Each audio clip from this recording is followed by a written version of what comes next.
Well, now I want to introduce another great modeler that you've met before, and that we all enjoy seeing how he's scratch building his way up. Tom Farrell. Tom, welcome. Thank you for having me this evening. Sorry I missed last week. I was indisposed traveling. We're going to pick up on a couple buildings that I'm making here. I'm going to start on finishing up this first structure. It's called the Salt Creek River Basin House. All right, what I've done here is I've begun adding the decking on this model, if you may recall. This is the first shanty on the shanty town that I'm creating for the Rustic Buffalo Gothic Railroad. This is basically just scale lumber. These are 2x8s running left to right, and then these are 2x6s. And I using this structure to put the decking on. These are 2x6s cut to length and weathered. Just laying them on there with super glue.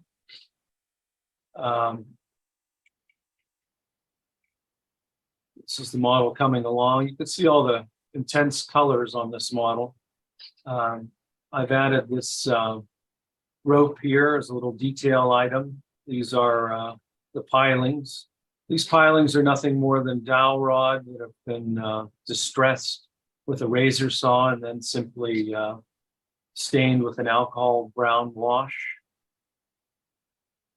The difference between this slide and the previous slide, you can see where these are simply the boards just glued in place. And here I've distressed the boards to make it more realistic. So I went in with a X-Acto knife and I basically cut into each and every board. I put in knot holes. I just totally distressed the decking material, make it somewhat realistic. So this model is, there's the rope, which is nothing more than a twine that I got from a Hobby Lobby, and it's super glued on there. I did repaint this door and touch this up here. There was a problem before. I'm going to call this finished for now. I will, when I put it in place on the Salt Creek, I will add details like things on the decking, like fishing boxes and people and ropes and things that you typically find on a river house or a bait shop, if you will. So this thing, of course, all scratch built, came along pretty nice. Now, there's going to be about 4 structures on the Salt Creek River Basin. Well, here's a nice shot of looking down. You can see how I distressed some of this. I'll probably go back and wash out some of this wood. I did make some, I like a little variation of color in here. You can see some here. But overall, I'm pretty pleased how this one came out. And here's the second structure on the shanty town. This is the Salt Creek River bait shop. I'll show you how I made this. This is a photograph all arted up. I start out all my models with a little piece of plywood. Since this one's floating on a pier, this is only 4.5 inches by 2.5 inches in size. This is O scale we're dealing with. So I started with a cutout of 1/8 inch aircraft grade plywood. Then for the siding, O Canada, Mount Albert scale lumber, basswood sheets. These are 4 inches in width, 12 inches long. First thing I did is, again, of course, I have no plans. I just go for it. These are the 4 walls of the structure. You can see where I had to, this is a 4 inch width here. And I have to glue another piece on the top of these to make it approximately 6 inches high, approximately. This is the layout for the windows. I just take a modeler square that I got from Micro Mark, and these are Tichy windows, as you'll see, but these will be the cutouts. This is 1/8 inch basswood, that siding that you saw. This is the reverse side. This is where the door goes. There we have all the cutouts for the windows. I test fit the windows, and if they don't fit, I file them with a fine file mini rasp. Here's the structure getting built up.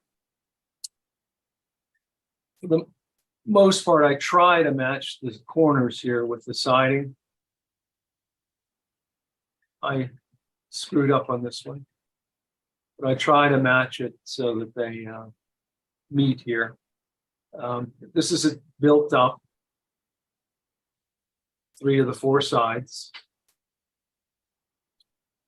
I've mentioned this before. All my structures are designed with this 1/4 inch reinforcement inside. There's a close-up. Basically, it makes for a very robust model, and you're not going to get any warpage if you use an acrylic water-based paint.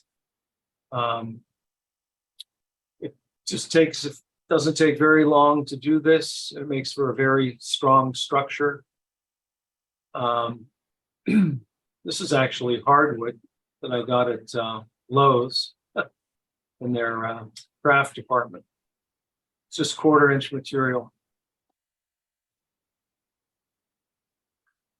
This photograph, I've added these additions on the left and right here. These are different sidings.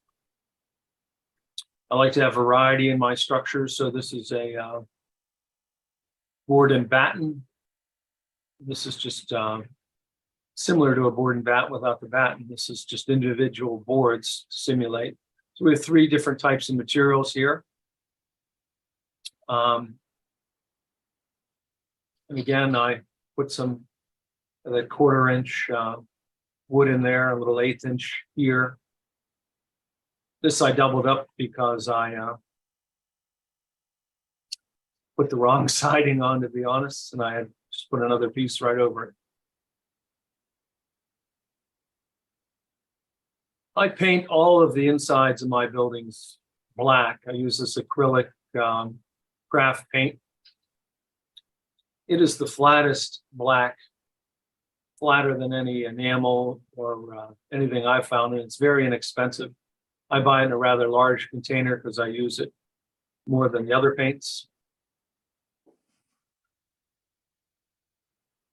There it is, painted black on the inside.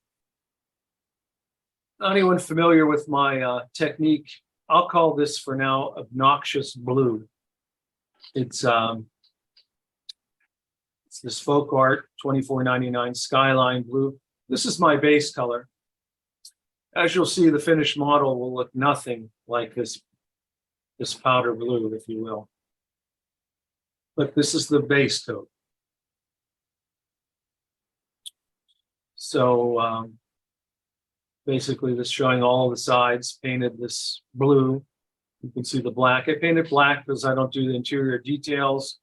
And if you look through the window, you won't see anything.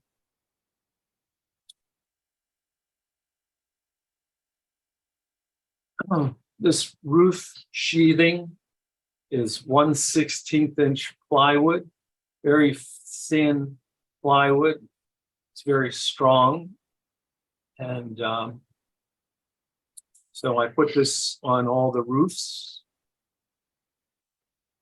And then this is starting to take shape. I painted this completely white, just painted it white. So there was really no trace of the blue. Then I went back and I scratched the paint off, leaving some of the white.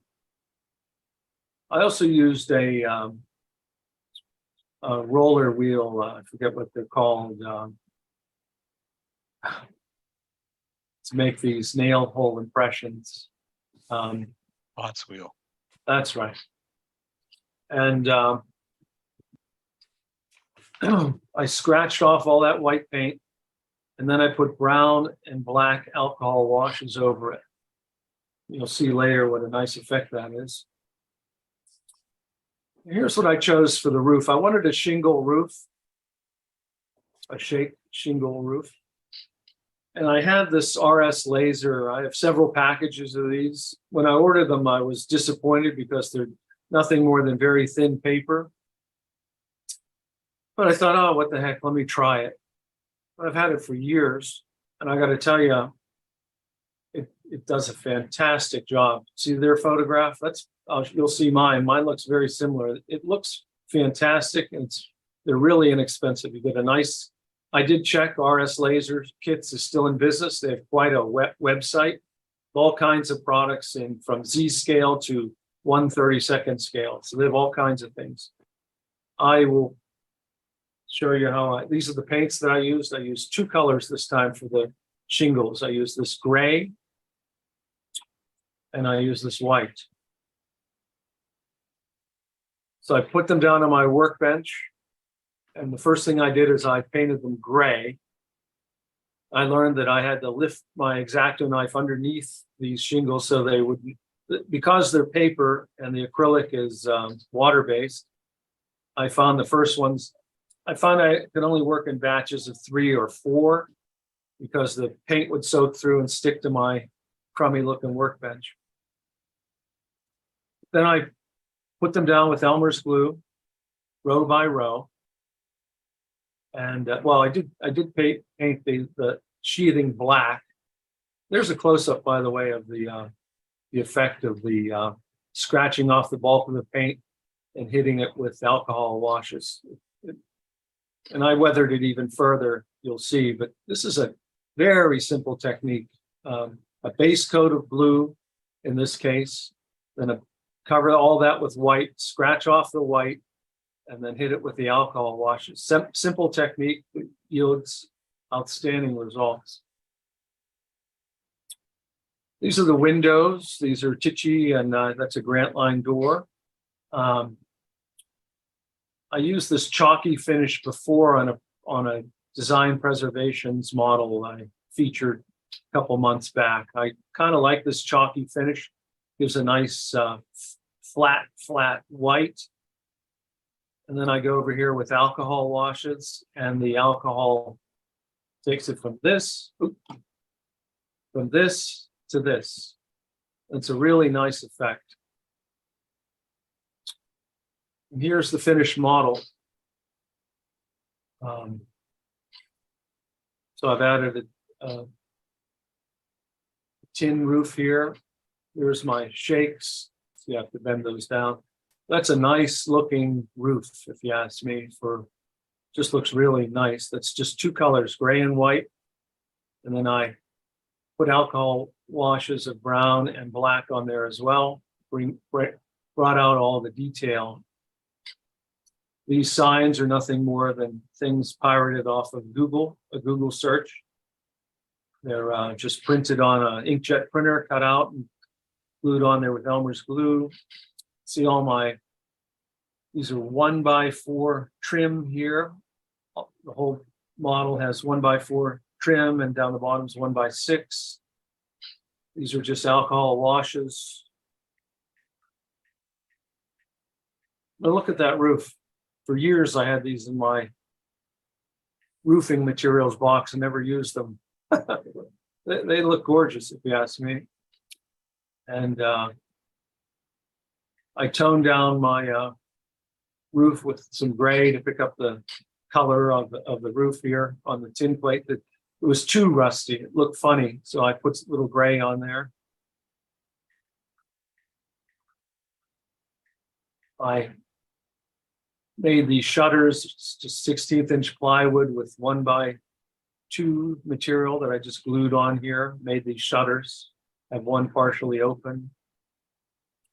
I'll go ahead and I'll add these shutters to all the large windows on the back and on the other side. So it's my intention to add a shutter here and here. And a nice effect. I'm really impressed with those shakes. And then just for a little fun here, I put a boarded up window.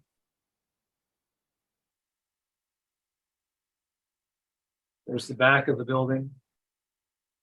And I'll put a shutter here too.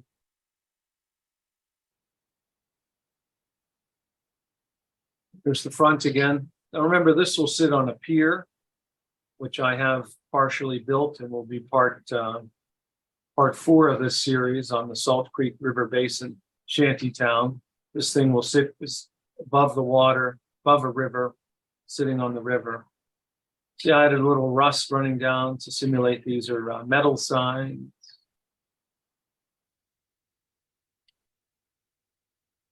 That's it.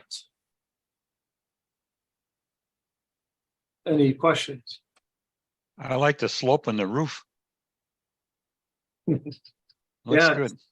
High pitch, and be a whole series of these structures that should take me a couple months to finish this whole section. About one a week, I figure I can do if I'm not traveling. Very nice.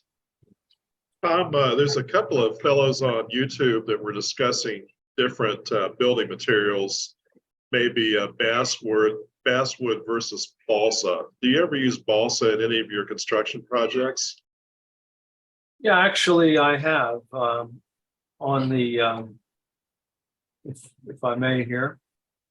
The first building of today's show actually has walls made out of balsa wood. I prefer basswood, but it's strong because it's stronger. But balsa wood sands easier. So the way I see it is these special sidings, like from Mount Albert or some of the others, are all milled basswood.